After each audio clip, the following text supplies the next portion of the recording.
All right, we've got a developing situation that we have been telling you about over the course of the last couple of minutes here at CBSN. Over on Capitol Hill, there's an evacuation underway at the Capitol building. Our Capitol Hill producer, Rebecca Kaplan, is there and joins me now. Rebecca, describe what you're seeing, describe what you know.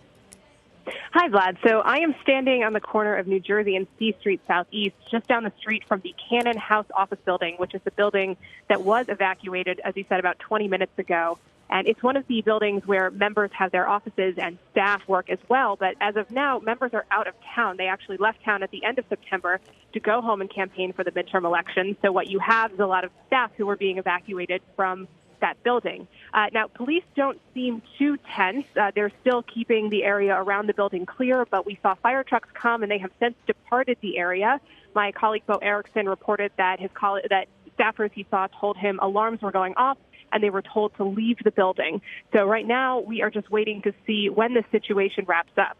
As you know, Capitol Hill is on somewhat high alert at the moment because one of the suspicious packages yesterday was sent to the office of California Representative Maxine Waters. That was intercepted at a Capitol Police mail facility in Maryland and did not actually reach the Hill, but staffers have been warned to be extra careful about any packages arriving in the Capitol.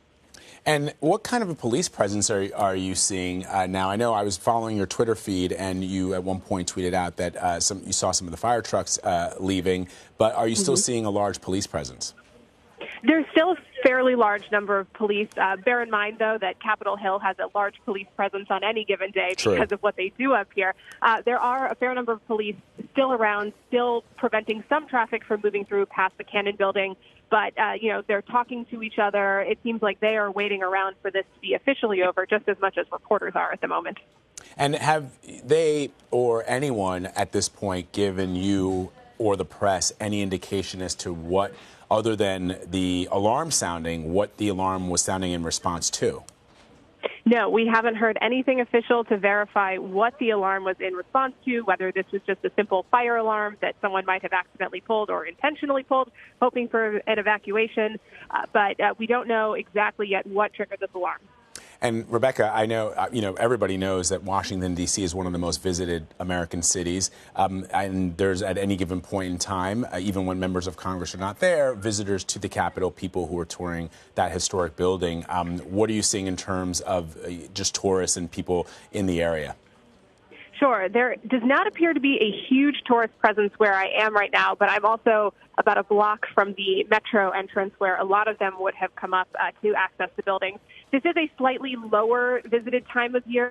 Things are really at their peak in the Capitol in the summer and early fall, and also spring around cherry blossom season when, as someone who works in the Capitol, sometimes you can barely get around because the crowds of tourists are so thick. But today it's a little bit lower than normal, which I think has made things somewhat calmer around here.